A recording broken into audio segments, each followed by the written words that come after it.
algo que siempre me gusta decir al recibir el micrófono, es decir, Dios te ama. Porque a veces nosotros nos olvidamos, con todas las cosas que vivimos, de que servimos a un Dios que nos ama. Que tu vida no es perfecta, que todo no está como te gustaría. Eso nos pasa a todos.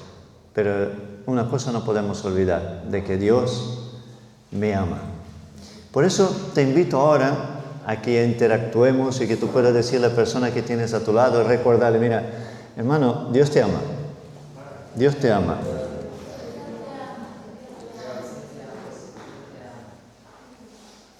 No estás diciendo algo que Él no sepa, ¿verdad? Pero la Biblia nos enseña que hay poder en nuestras palabras. Y antes de decir algo que va a perjudicar la vida de una persona, es mejor decir algo que le va a bendecir. Amén.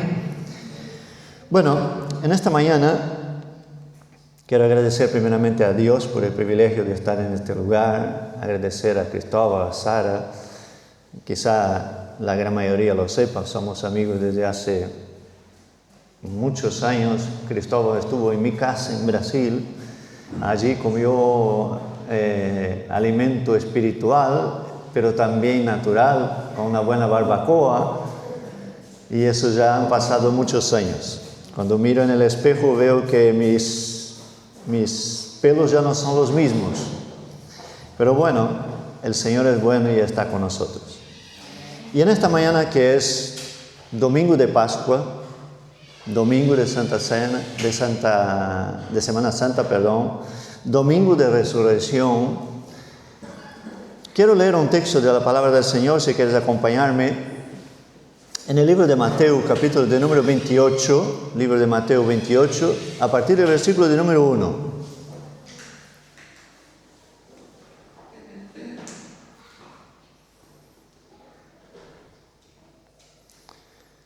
Dice así la palabra del Señor. Pasado el día de reposo, al amanecer del primer día de la semana, vinieron María Magdalena y la otra María a ver el sepulcro. ¿Qué pasa aquí? Y hubo un gran terremoto, porque un ángel del Señor descendiendo del cielo y llegando removió la piedra y se sentó sobre ella. Su aspecto era como de relámpago y su vestido blanco como la nieve. Y de miedo de él los guardas temblaron y se quedaron como muertos. Mas el ángel respondiendo dijo a las mujeres: no temáis vosotras, porque yo sé que buscáis a Jesús, al que fue crucificado. No está aquí, pues ha resucitado como dijo. Venid y ved el lugar donde fue puesto el Señor. E id pronto y decid a sus discípulos que ha resucitado de los muertos. Y aquí va delante de vosotros a Galilea, allí le veréis. He aquí os lo he dicho. Entonces ella, saliendo del sepulcro con temor y gran gozo, fueron corriendo a dar las nuevas a sus discípulos. Y mientras iban a dar las nuevas a los discípulos, he aquí Jesús les salió al encuentro diciendo: salve. Y ellas, acercándose, abrazaron sus pies y le adoraron. Entonces Jesús les dijo: no temáis, id, dad la nueva a mis hermanos, para que vayan a Galilea y allí me verán. Cierra tus ojos, hermano, vamos a orar.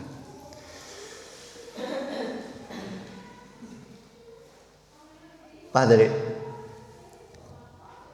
tú eres un Dios tan grande, tan santo, Señor, que en nuestra mente, Señor, en nuestra capacidad humana, Señor, no podemos ni entender lo grande, lo santo y lo maravilloso que eres.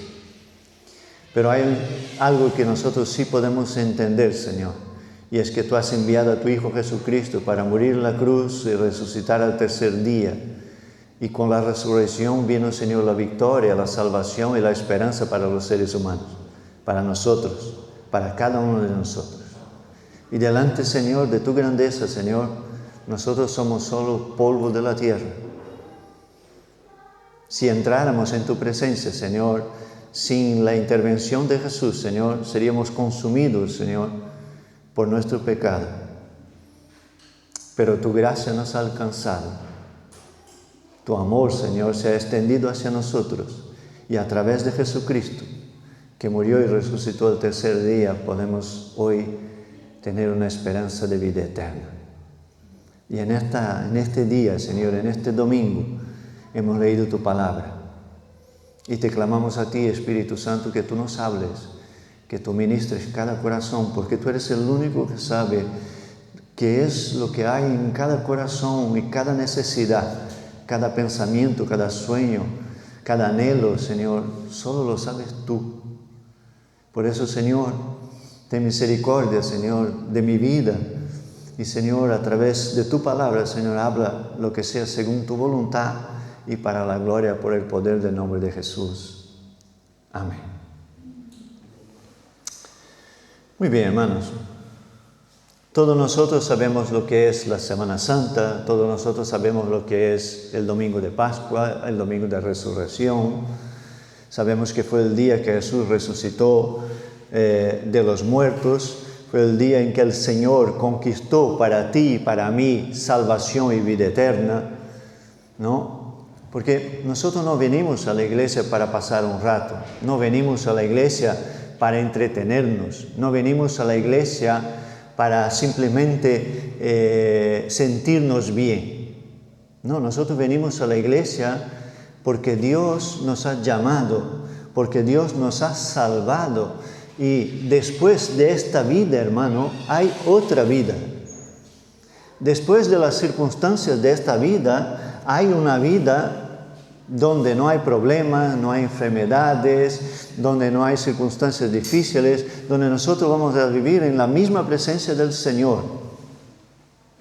Pero nunca podemos olvidar de que el precio para que tú y yo pudiéramos tener esta oportunidad, no lo pagamos. No lo pagaste tú y no lo pagué yo. El precio lo pagó Jesucristo. Es decir, el santo por los pecadores, el justo por los injustos. Y en este texto que yo he leído de Mateo, es justamente el momento en que Jesús resucita, el ángel viene y quita la roca, ¿no? Y entonces viene María Magdalena y la otra María, ellas vienen al sepulcro. Y el ángel dice, mira, Jesús ya no está, ha resucitado. Y entonces cuando ellas se están yendo, el propio Jesús se presenta a ellas y le dice, mira, soy yo, he resucitado. Iros, hablad con los discípulos, porque yo voy a estar con ellos y voy a hablar con ellos en Galilea. Muy bien, ese es el momento de la resurrección. Ese es el momento donde nosotros vemos que Jesús se levanta de entre los muertos, tiene victorias sobre el pecado, tiene victorias sobre el mundo, tiene victorias sobre el diablo, tiene victorias sobre la carne y tiene victorias sobre el infierno. Y coge las llaves del mismo infierno y entonces ahora Jesús tiene en sus manos la llave de la salvación y de la vida eterna. Y se la regala a ti y a mí. Eso está bien que lo entendamos, pero no es solamente una cuestión de entendimiento, hermanos, no es solo entenderlo, es algo que tenemos que vivirlo. Pero pastor, ¿cómo yo vivo la resurrección de Jesús cada día? Honrándole. Cuando nosotros nos esforzamos para vivir una vida recta en la presencia del Señor, según su palabra, yo estoy honrando a aquel que murió en la cruz por mí y resucitó el tercer día. Y entonces, hermano, nosotros vamos ahora a avanzar dentro de ese texto. Y algo muy importante que debemos de tener presente es lo siguiente. La Pascua, quizás la gran mayoría de aquellos que conocen la palabra del Señor saben que la Pascua no es algo que fue instituido en el Nuevo Testamento cuando Jesús murió y resucitó, sino que la Pascua es algo que se instituyó en el Antiguo Testamento cuando el pueblo de Israel fue liberado de Egipto, ¿no? Cuando los judíos el pueblo de Israel tuvo que teñir, ¿no?, el umbral de sus puertas con la sangre de un cordero, y cuando vino la plaga de los primogénitos, entonces, y murieron todos los primogénitos de hombres y animales en Egipto, los que tenían la puerta teñida con la sangre del cordero, entonces escaparon de esta plaga y fueron salvos, que ya es una representación de lo que iba a hacer Jesús por ti y por mí. La sangre de Jesús nos lava y nos limpia de todo pecado. Entonces, en Egipto, el pueblo de Israel fue el esclavo por más de 400 años. Y allí estuvieron como esclavos. Pero llegó un momento en que Dios levantó un hombre, ¿no?, Moisés, justamente, para sacar a su pueblo de allí y llevarlo otra vez a la tierra prometida.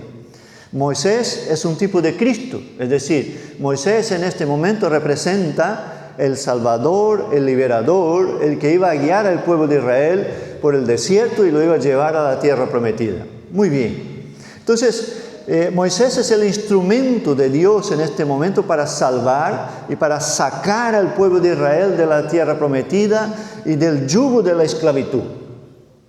Ellos eran esclavos en Egipto y ahora iban a ser libres en la tierra prometida. Pero en medio del camino estaba el desierto.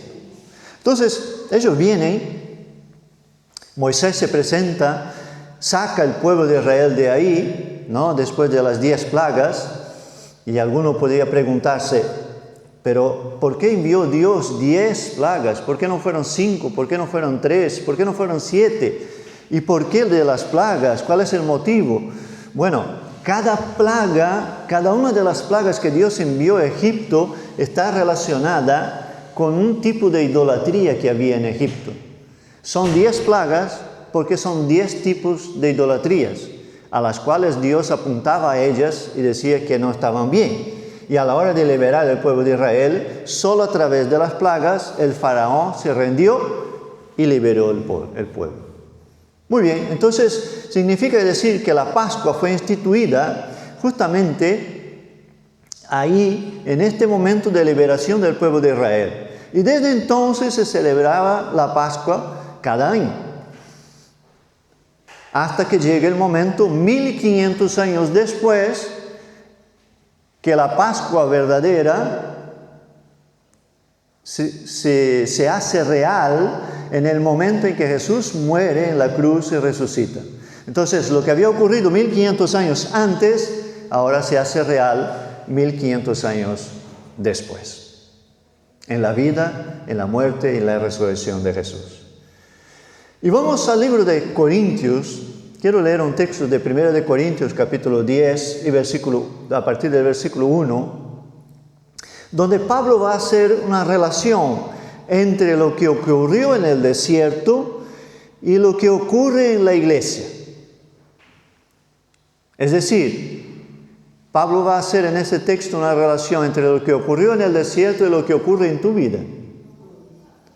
Porque eso no es la iglesia. Tú eres la iglesia. Yo soy la iglesia.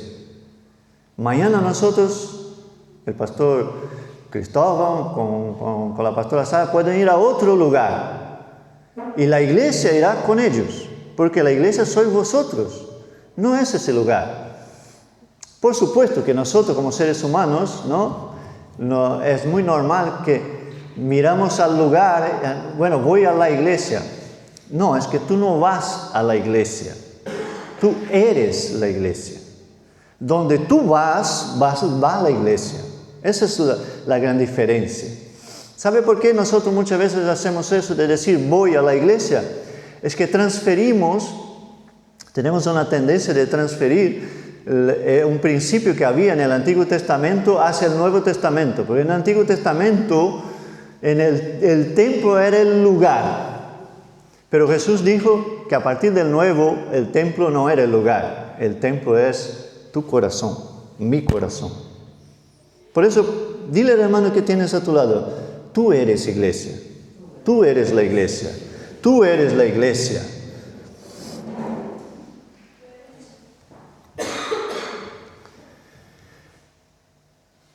Vamos a 1 de Corintios, capítulo 10, versículo 1. Dice así: ¿por qué no quiero, hermanos, que ignoréis que nuestros padres todos estuvieron bajo la nube y todos pasaron el mar? Está hablando del desierto, de lo que ocurrió allí. Y todos en Moisés fueron bautizados en la nube y en el mar. Está hablando de una representación sobre el bautismo, relacionando las aguas del mar con las aguas del bautismo. Y entonces todos comieron el mismo alimento espiritual, es decir, en el camino, el maná, las codornices. Pero aquí está hablando ahora de alimento espiritual. Y todos bebieron de la misma bebida espiritual, porque bebían de la roca espiritual que los seguía, y la roca era Cristo, porque la roca es Cristo. La roca donde están tus pies ahora mismo es Cristo. Pero de lo más de ellos no se agradó Dios, por lo cual quedaron postrados en el desierto. Mas estas cosas sucedieron como ejemplo para nosotros, para que no codiciemos cosas malas como ellos codiciaron, ni seáis idólatras como algunos de ellos, según lo que está escrito. Se sentó el pueblo a comer y a beber y se levantó a jugar. Ni forniquemos como algunos de ellos fornicaron y cayeron en un día de 23,000 en un solo día. Ni tentemos al Señor como también algunos de ellos tentaron y perecieron como las serpientes. Ni murmuréis como algunos de ellos murmuraron y perecieron por el destructor. Y estas cosas les acontecieron como ejemplo y están escritas para amonestarnos a nosotros, a quienes han alcanzado los fines de los siglos. Así que el que piensa estar firme, mire que no caiga. No es que os ha sobrevenido ninguna tentación que no sea humana, pero fiel es Dios, que no os dejará ser tentados más de lo que podéis resistir, sino que dará también juntamente con la tentación la salida para que podáis soportar. Más claro que eso, agua, hermanos.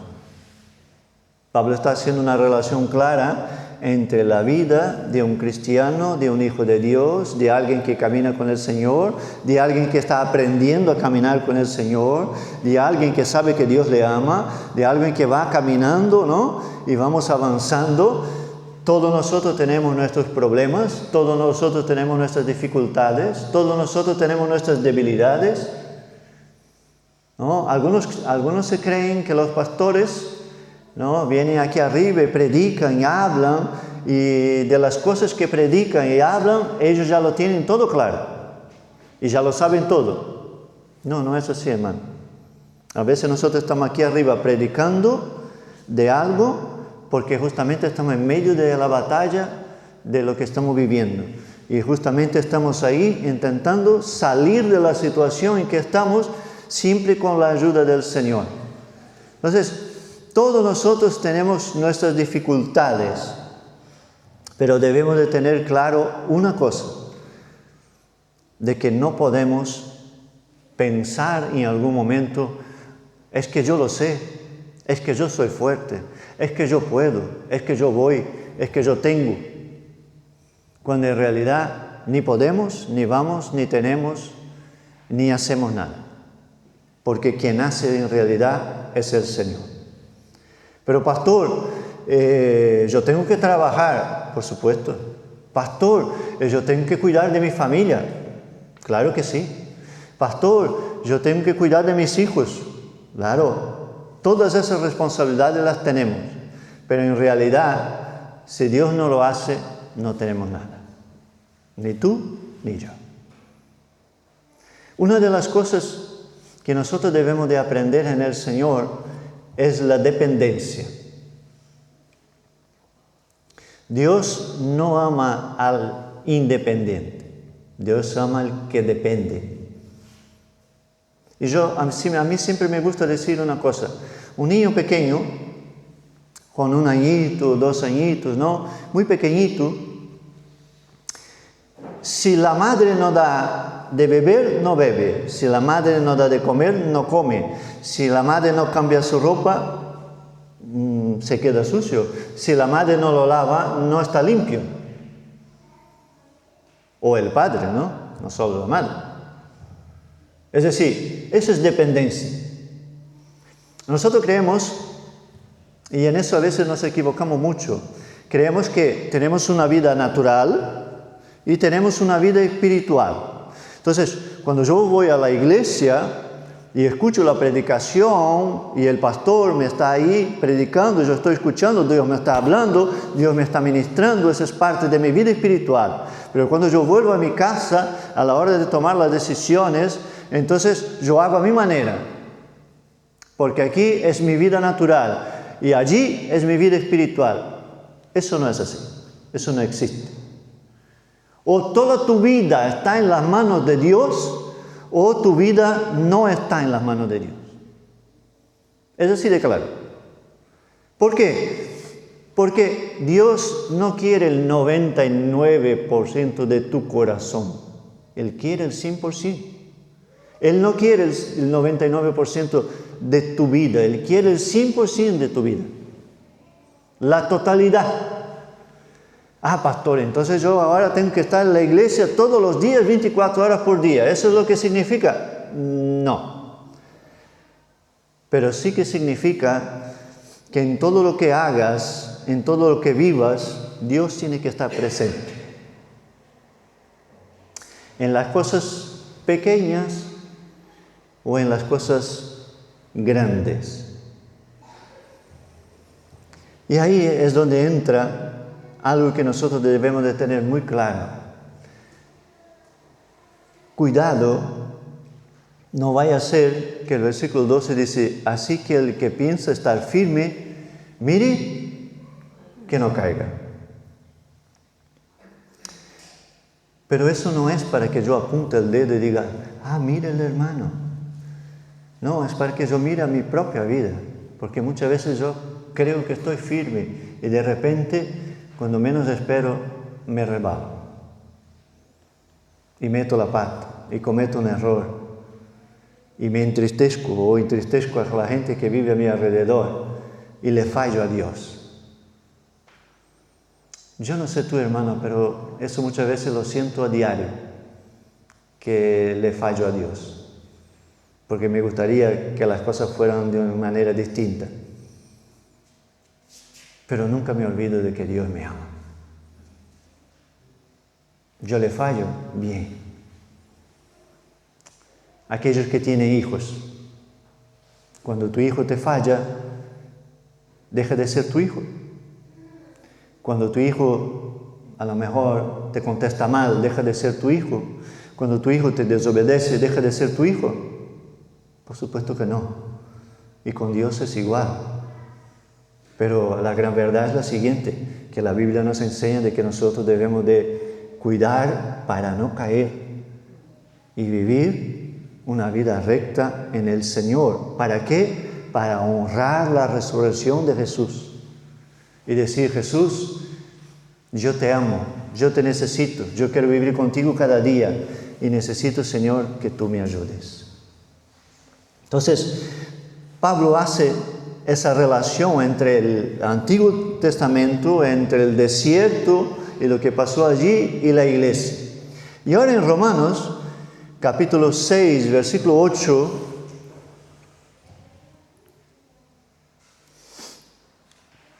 Romanos 6, 8 va a decir lo siguiente. Y si morimos con Cristo, creemos que también viviremos con Él. ¿Tú has muerto con Cristo? Si recibimos a Jesús como nuestro Señor y Salvador, estamos muertos con Cristo. Sabiendo que Cristo, habiendo resucitado de los muertos, ya no muere. La muerte no se puede enseñorear más de Él. Porque en cuanto murió al pecado, murió una vez por todas, mas en cuanto vive, para Dios vive. Así también vosotros consideraos muertos al pecado, pero vivos para Dios en Cristo Jesús, Señor nuestro. A veces cuando nosotros hablamos de pecados, hermanos, pensamos siempre en, bueno, yo era un borracho y ahora ya no bebo. Yo era un drogadicto y ya no uso las drogas. A mí me gustaba la prostitución y la he abandonado. yo era un mentiroso y ahora ya no miento. Pensamos siempre en las cosas graves, complicadas, pero la gran verdad es que Jesús en la cruz, en su muerte y resurrección, no alcanzó una santidad a medias para tu vida y para mi vida. Jesús en la cruz, al resucitar al tercer día, conquistó para nosotros una santidad plena. Sea en las cosas grandes o sea en las cosas pequeñas. No puede ser, hermano, que yo venga a la iglesia y en la iglesia yo me comporte muy bien, yo soy muy educado, yo hago las cosas todo bien, yo trato a los hermanos bien, ¿no? Y cuando llego a casa, yo trato mal a mi esposa, trato mal a mi esposo, trato mal a mis hijos, me comporto mal dentro de casa, me comporto mal dentro del trabajo. No puede ser así. El mismo comportamiento, ¿no? Yo me acuerdo siempre de un testimonio de un pastor, donde su hija le dijo un día, yo quiero vivir en la iglesia. Y entonces alguien le preguntó, ¿pero por qué quiere vivir en la iglesia? Porque me gusta más mi papá en la iglesia que en mi casa. Porque el padre se comportaba en la iglesia de una manera y en casa de otra. Y eso no puede ser así. La misma persona que tú eres en la iglesia, debes de ser en la calle, en el trabajo, en tu casa, a donde vayas. ¿Por qué? Porque nosotros no vamos a la iglesia, nosotros somos la iglesia. Y si yo soy la iglesia, donde yo voy, yo estoy dando testimonio y muchas veces con mi comportamiento, no estoy diciendo nada. De hecho, el libro de Hebreos dice algo muy importante, que a nuestro alrededor hay una gran nube de testigos que nos están mirando a ver qué hacemos y cómo nos comportamos, a ver qué decimos, a ver cuáles son las palabras que salen de nuestra boca. Porque en realidad lo que espera el Señor de nosotros es que nosotros estemos muertos para el pecado, pero vivos para Cristo. Y eso solo es posible con la ayuda del Señor. Tú y yo no podemos vivir una vida de santidad porque nos da la gana. No, solo podemos vivir una vida de santidad si el Espíritu Santo del Señor te ayuda y me ayuda. Pero para eso tiene que haber dependencia. Y dependencia es lo que yo decía antes. Si yo necesito agua, se lo pido al Espíritu Santo del Señor. Si yo necesito comida, se la pido al Espíritu Santo del Señor. Y lo que quiero decir, hermano, es que donde hay dependencia de Dios total, el Señor tiene el gobierno y la soberanía. Pero cuando mi vida está dividida y una parte la llevo yo y una parte la lleva el Señor, Dios no es soberano y no es Señor sobre mi vida. Dios es Señor, Jesús es Señor sobre una parte de mi vida, sobre la otra parte el Señor soy yo. Entonces no puede, muchas veces ya llevo muchos años como pastor, ¿no? Y ya he hablado con tantas personas a lo largo de los casi 30 años de ministerio que llevo, que muchas veces la gente viene y dice, pastor, yo no sé por qué eso no ocurre, porque eso no va a pasar y no entiende. Después, hablando con la persona, te das cuenta de que no lo ha entregado todo, solo ha entregado una parte de su vida. Entonces, Dios no entregó en la cruz, hace 2000 años, hace más de 2000 años en la cruz, Dios no entregó una parte de su Hijo. Entregó su único Hijo. No entregó una parte de Jesús, entregó toda la vida de Jesús allí. Entonces, vamos a un versículo hablando de eso, de las pequeñas cosas. Hay un versículo que el Espíritu Santo me hizo recordar, que está en Cantares, capítulo 2, versículo 15.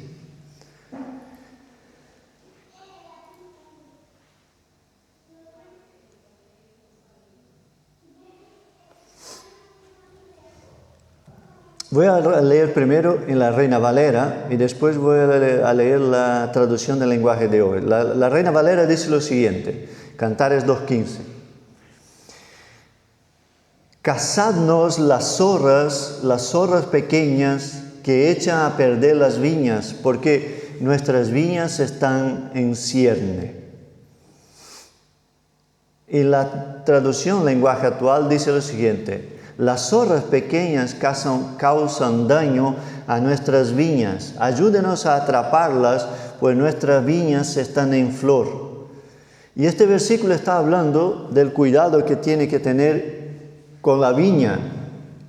Y lo podemos relacionar con Juan 15, donde Jesús dice que Él es la vid y nosotros somos los pámpanos. Y aquí está diciendo de que hay que tener cuidado con las pequeñas zorras porque vienen y hacen pequeños daños a la viña que está en flor, que está por dar fruto, ¿no? Y no llega a dar fruto porque las pequeñas zorras están por ahí. Y aquí las pequeñas zorras simbolizan los pequeños actos, las pequeñas palabras, las pequeñas actitudes, las pequeñas situaciones del día a día que muchas veces estropean nuestra santidad o nuestra manera de vivir en santidad. El pueblo de Israel, cuando salió de Egipto de la esclavitud, estuvo 40 años en el desierto, y de la generación que salió de Egipto, de la primera generación, ¿sabe cuántas personas entraron en la tierra prometida? De la antigua generación, 2. Todos los demás fueron una nueva generación que entró a la tierra prometida. ¿Sabe por qué? Porque esa primera generación había vivido toda su vida en Egipto. Y Egipto estaba tan metido dentro de ellos que no eran capaces de rendirse y entregarse al Señor. Y murieron. Y yo he leído un texto antes de Corintios que dice que en un solo día cayeron 23,000 en el desierto. ¿Y qué quiere decir eso, hermano? Que todos nosotros ya hemos estado en Egipto. El Egipto representa el mundo. Y si yo te pregunto qué es lo que hay en el mundo, me lo sabes decir, ¿verdad? Y yo también te lo digo porque yo estuve allí también. En el mundo no hay nada. En el mundo no hay respuesta, en el mundo no hay solución, en el mundo no hay esperanza. Y en el mundo que vivimos ni te digo, ¿no? Con las guerras y con todo lo que hay. Pero en Cristo hay esperanza. En Cristo hay esperanza. Pero hay algo que tiene que pasar dentro de nosotros y que tiene que ocurrir dentro de nuestros corazones. Y es que tenemos que permitir que Dios saque Egipto dentro de nosotros. Porque a veces nosotros estamos dentro de la iglesia, pero Egipto sigue estando dentro de nuestros corazones. Pero pastor, yo vengo a la iglesia, yo vengo a los cultos, yo vengo a la oración, yo vengo a los estudios bíblicos, yo amo al Señor y Jesús murió por mí y yo tengo esperanza de ir al cielo. Todo eso está bien, hermano, fenomenal. Y sigue haciéndolo porque ese es el camino. Pero no te contentes solamente con eso, porque Dios tiene más. Y a veces el más de Dios no llega porque nos contentamos con un nivel que no es el nivel de Dios. Pastor, ¿qué representa las pequeñas zorras? Representa, hermano, los pequeños vicios.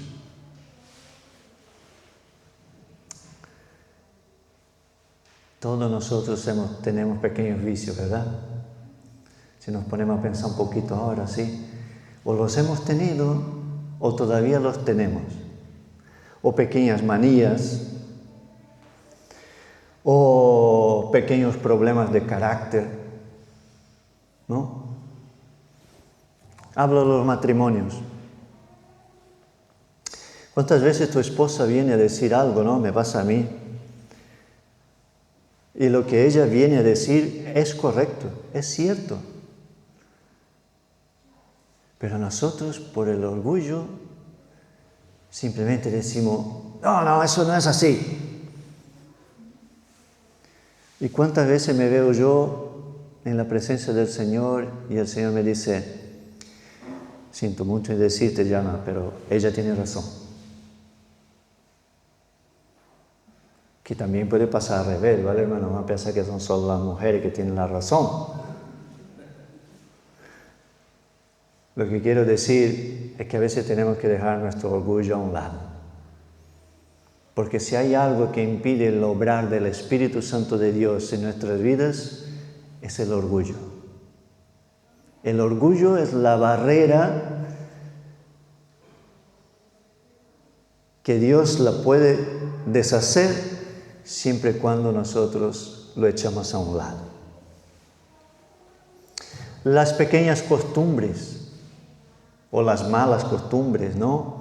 Los pequeños errores y fallos, las maneras equivocadas de decir o de hacer algo, esas son las cosas que tienen que morir en nuestras vidas, hermano. Pero si yo no soy ni consciente de ellas, ¿cómo las voy a abandonar? Si no me preocupan, ¿cómo las voy a dejar? Y si las tolero y las considero normal, ¿cómo voy a pedir a Dios que me cambie? Y ahora hago una pregunta, hermano. Y yo el primero que me hice esa pregunta. ¿Hace falta cambio y transformación ahí? Aquí, yo digo de aquí. Aquí hace falta cambio y transformación. Cada día. Porque no estoy satisfecho con el yalma que hay. Porque quiero andar en el centro de la voluntad de Dios. Porque quiero caminar en el Espíritu Santo del Señor. Porque tengo deseo de dar fruto del Espíritu. Pero muchas veces lo que impide el obrar del Señor en nuestras propias vidas somos nosotros mismos. Y termino, hermanos, con un versículo de la primera carta de Juan, capítulo 2, versículo 15. Recuerda que yo dije que el Egipto representa el mundo dentro de nosotros y tenemos que abandonar todas las cosas del mundo. Y entonces en 1 de Juan 2:15 va a decir lo siguiente: no améis al mundo, ni las cosas que están en el mundo. Si alguno ama al mundo, el amor del Padre no está en él. No puedo servir al mundo y servir a Dios. No puedo amar a Dios y amar al mundo. Eso no es posible. O amaré a uno, ¿no? Y aborreceré al otro, o al revés.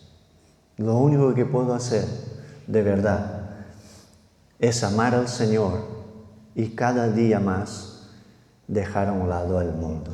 ¿Por qué? Porque Jesús no murió y resucitó al tercer día para que tú vivas una vida a medias. No, Jesús murió y resucitó en la cruz para que tú vivas una vida integral, una vida plena, una vida completa, una vida donde Dios es el Señor de todas las cosas. Amén. Te invito a que te pongas de pie.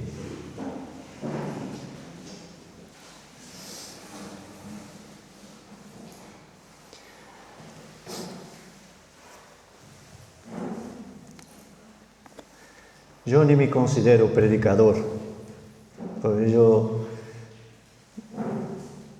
soy maestro, lo que me gusta es enseñar. Y muchas veces cuando estoy predicando me veo enseñando. Pero tengo claro que a eso me llamó el Señor. Y que cada día nosotros tenemos que aprender a depender de Dios totalmente. Cierra tus ojos en el lugar donde estás, hermano. Oremos al Señor.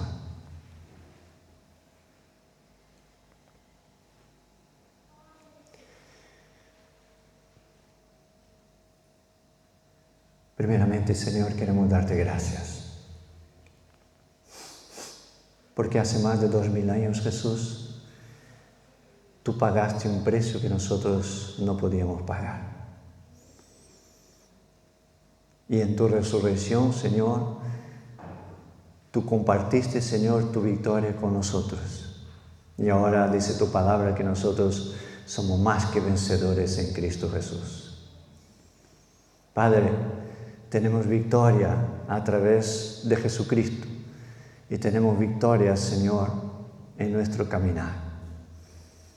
Y te pedimos, Padre, en el nombre de Jesús, en esta mañana, en este lugar, que tu Espíritu Santo pueda obrar, Señor, en cada uno de nuestros corazones, Señor, ayudándonos, Señor, a que vivamos, Señor, en santidad, a que tengamos un corazón sensible, Señor, a la voz del Espíritu Santo, a que podamos, Señor, ir cambiando cosas, Señor, que son necesarias en nuestro diario vivir, Señor. A veces no son cosas grandes, a veces no son cosas, Señor, aparentes, Señor.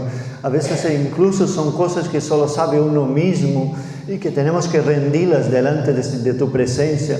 Por eso te pedimos, Padre, en el nombre de Jesús, ayúdanos. Porque tú no entregaste, Señor, solamente una parte de Jesús. No, te entregaste a tu Hijo, Señor, enteramente y completamente. Y eso, Señor, nos concede el privilegio, Señor, de que nosotros podamos vivir una vida en santidad y una santidad plena, no una santidad a medias. Una vida de gozo y de alegría, de paz, de amor en tu presencia, no a medias, sino plena. Disfrutando de todo aquello, Señor, que tú has conquistado para nosotros. Disfrutando, Señor, de cada una de las promesas que contiene tu palabra, Señor, para nuestras vidas. Disfrutando, Señor, de tu amor y de tu presencia cada día. Y siendo, Señor, agradecidos, Señor, porque en realidad no merecemos nada. Todo nos lo regalaste tú. Y nuestra parte, Señor, es solamente de que tenemos que depender de ti, tenemos que confiar en ti, tenemos que descansar en ti y buscarte a ti, Señor, cada día, Señor, para seguir avanzando, Señor, en transformación, para seguir avanzando, Dios, que las pequeñas horas, Señor, y las pequeñas situaciones de la vida, Señor, sean transformadas por el poder del nombre de Jesucristo, Señor. Tú eres un Dios de grandes cosas, por supuesto. Tú eres un Dios, Señor, que obra milagros poderosos y sobrenaturales, Señor, en nuestras vidas. Hazlo, Señor, en cada vida, en cada alma, Señor, en este lugar, en esta mañana, Señor. Tú conoces, Señor, las situaciones. Tú conoces, Señor, cada corazón, Señor, cada vida, cada alma, Señor, y lo que hay. Tú conoces, Señor, cada familia, cada hogar, oh Dios. Tú conoces, Señor, cada matrimonio, Señor. Tú lo sabes todo, Padre. Y en el nombre de Jesucristo oramos en esta mañana, clamando, Señor, tu bendición, clamando, Señor, tu milagro, Señor, sobre cada vida, Dios. Pero también, Señor, cambiando, Señor, clamando, Señor, delante de tu presencia, Señor, por un cambio completo, pleno, Señor. Un nuevo nacimiento real y verdadero, Señor. Y, Señor, una transformación, Señor, de nuestra vida, Señor, según tu palabra.